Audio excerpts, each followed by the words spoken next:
चलें जी बच्चों, हम सेशनल एग्ज़ाम का जो क्वेश्चन नंबर 4 है वो अब हम करें, लेकिन उसका पार्ट ए। आपको कहा गया है कि reduce the matrix to canonical form and find matrices P and Q। जबकि मैट्रिक्स जो है सपोज़ किया वो A है, तो वो आपको दिया हुआ है 1 2 0 -1 3 4 1 2 -2 3 2 5, ये दिया हुआ है। अब कैनोनिकल फॉर्म क्या होती है वो मैं यहाँ पे लिखकर आपको दिखाया कि किसी भी मैट्रिक्स अगर रेक्टेंगुलर मैट्रिक्स है, स्क्वायर हो या रेक्टेंगुलर जो भी है, लेकिन फ़िलहाल रेक्टेंगुलर मैट्रिक्स अगर है, उसके m रोज़ हैं, n कॉलम्स हैं, तो वो मैट्रिक्स जो है उसकी कैनोनिकल फॉर्म D होती है।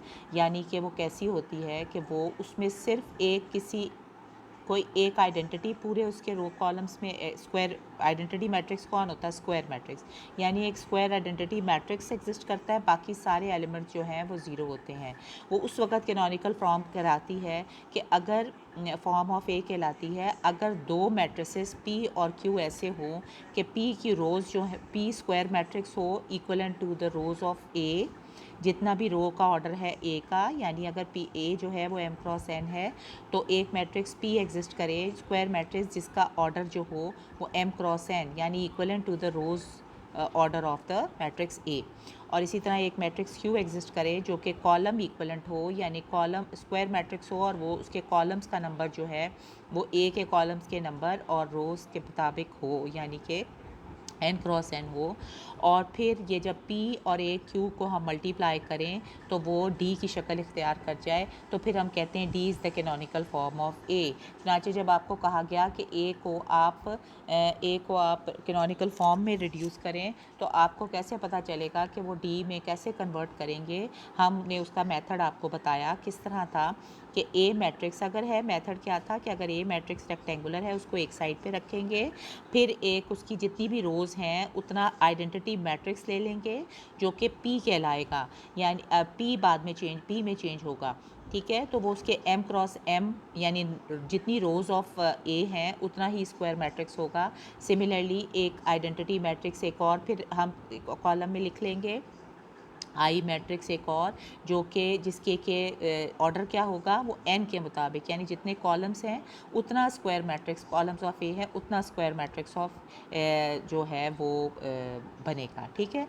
और फिर उसके ऊपर हम रो और कॉलम ऑपरेशंस करेंगे, ए के ऊपर रो और कॉलम ऑपरेशंस करते जाएंगे, ए के ऊपर रो ऑफ कॉलम ऑपरेशंस करते जाएंगे, इस तरह कि उसको हम किसी एक आइडेंटिटी में एक स्क्वायर मैट्रिक्स आइडेंटिटी में कन्वर्ट करेंगे और बाकी सारे उसके एलिमेंट्स जो हैं वो ज़ीरो कर देंगे।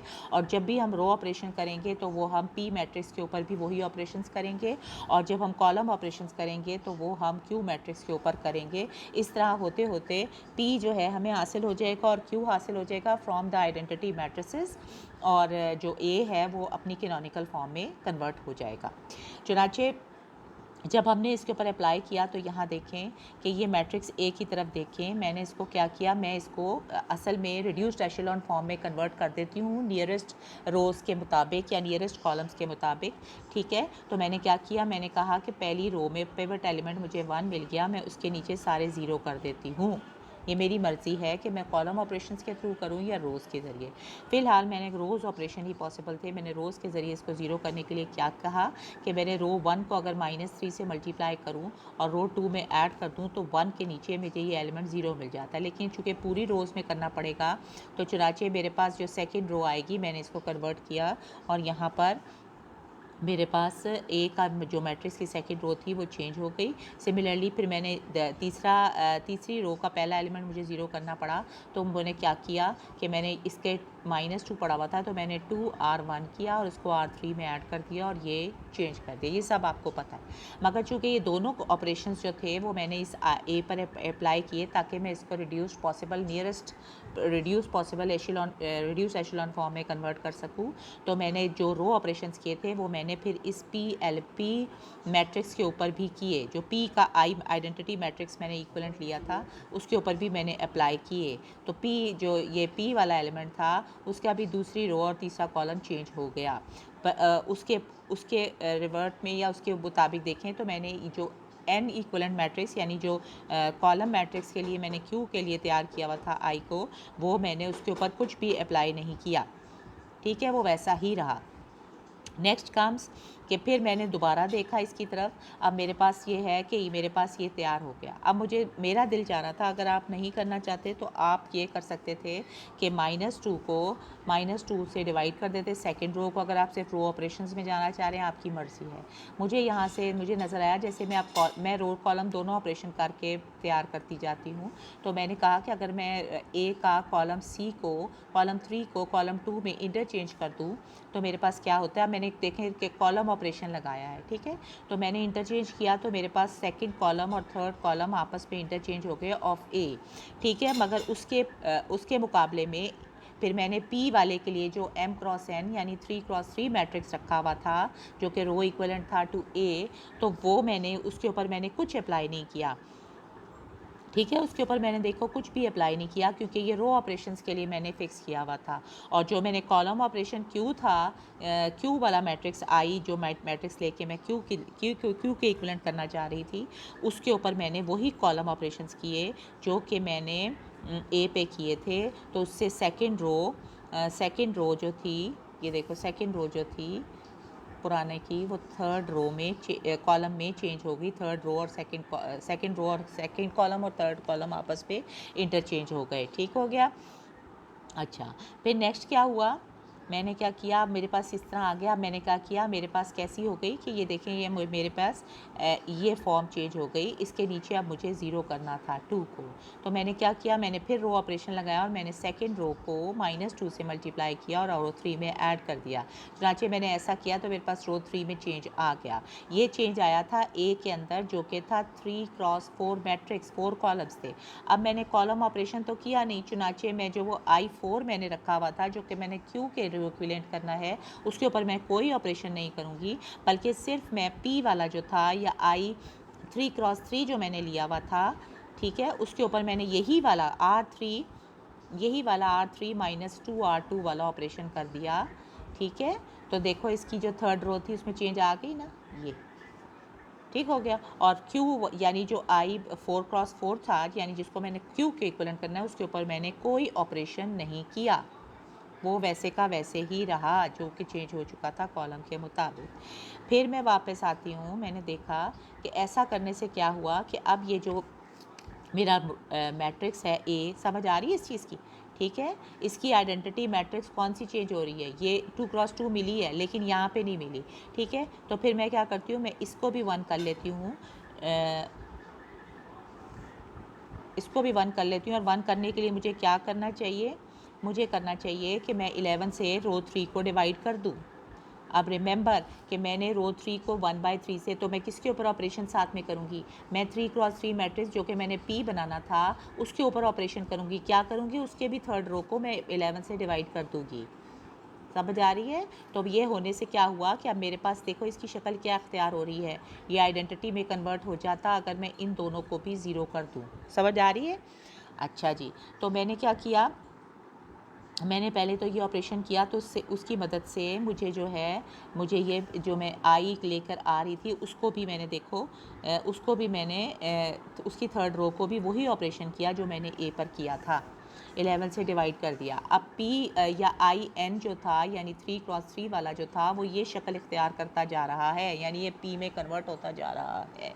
और उसके रेलिवेंट मैंने Q या I जो I4 क्रॉस 4 था उसको मैंने वहीं पर रहने दिया जो एक मैंने कॉलम ऑपरेशन किया था, उसके बाद मैंने इसको नहीं चेंज किया।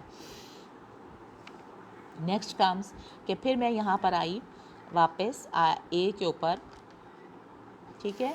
ए के ऊपर मैंने देखा कि अब मुझे इसको रिड्यूस्ड एशेलॉन में किया या आई में कन्वर्ट करना है, तो चुनाचे इस एरिए को मैंने फिर क्या ऑपरेशन करना चाहिए, मुझे रो 3 को 2 से मल्टीप्लाई करके रो 2 में ऐड कर देना चाहिए। इसी तरह फिर रो 3 को -2 से मल्टीप्लाई करके मुझे रो 1 में ऐड कर देना चाहिए, और वही ऑपरेशंस मैंने किए और यहाँ पे ये चेंज हो गया, ठीक है।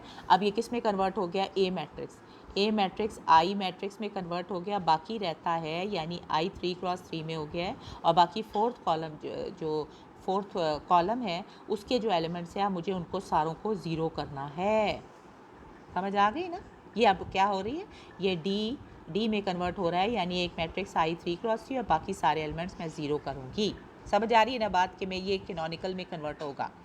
ठीक हो गया। बट यहाँ पे जो मैंने उधर किया पी के ऊपर, मैंने फिर कौन से ऑपरेशन, वही ऑपरेशन जो मैंने ए पर किए थे ताकि उसको मैं आइडेंटिटी में कन्वर्ट कर सकूं, यहाँ पर मैंने वही ऑपरेशन फिर किस पे किए, मैंने वो आई 3x3 वाला मैट्रिक्स जिसको कि मैंने बाद में रो इक्वलेंट टू पी करना है, पी बनाना है, उसके ऊपर ऑपरेशन किए और पी जो है वो ये कन्वर्ट हो गया। ये देखो ठीक हो गया, मैंने ऊपर नीचे ज़ीरो करना था उधर, ठीक हो गया, ये कन्वर्ट हो गया। मगर उसके रेलिवेंट मैंने जो 4x4 आइडेंटिटी मैट्रिक्स ये था that was row column equivalent, तो उसके ऊपर मैंने कुछ अप्लाई नहीं किया और वो वहीं का वहीं पड़ा हुआ है, उसके ऊपर अभी तक कोई मैंने और कोई कॉलम ऑपरेशन अप्लाई नहीं किया हुआ। देखो वो एक ही किया हुआ था, ठीक हो गया।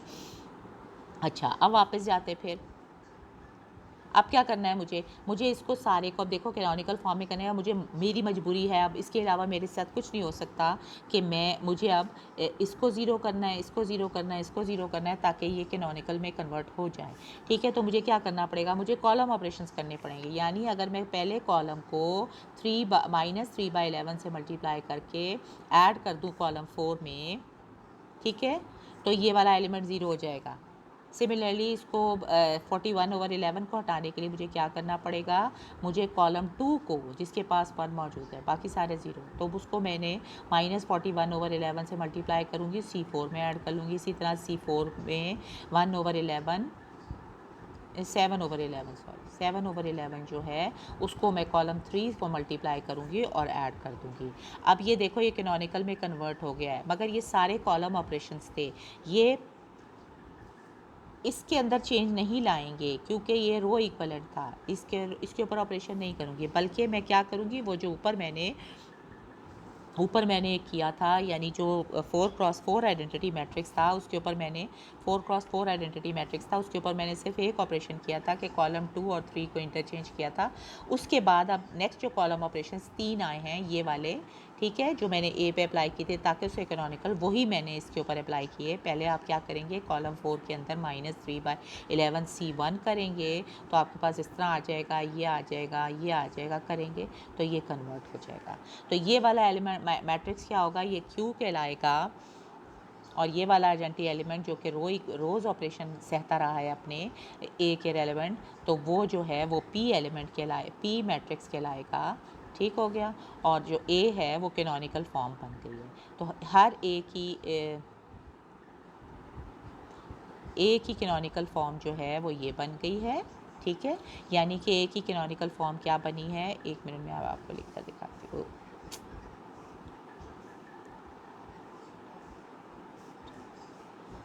ये जी, ए की कैनोनिकल फॉर्म जो बनी है, ए की कैनोनिकल फॉर्म बनी है I 3x3 और एक कॉलम 0। ठीक हो गई इसकी कैनोनिकल फॉर्म, जिसको मैं डी कहती हूँ, D of A canonical form वो बनी है। और जबकि पी जो है वो आपके पास रो इक्विवेलेंट यानी वो 3x3 मैट्रिक्स है, और वो कौन सा आया है जनाब, वो आपके पास ये वाला आया है, इसको लिख लेना भाई, अब मेरे से जो है ना ये वाला आया है। ठीक है, ये this is your P matrix. ठीक है, और जो क्यू मैट्रिक्स आया है ना, तंग जगह है ना, ये देखो ये क्यू मैट्रिक्स आया है। अब ये कर लोगे, ठीक है, सब उम्मीद है कि आपको समझ आ गया होगा। नाउ आप मेहनत करें और बाकी सारे सवाल भी इसी तरह हल करने की कोशिश करें जो एक्सरसाइज में। Thank you. अब ये अपलोड नहीं होगी।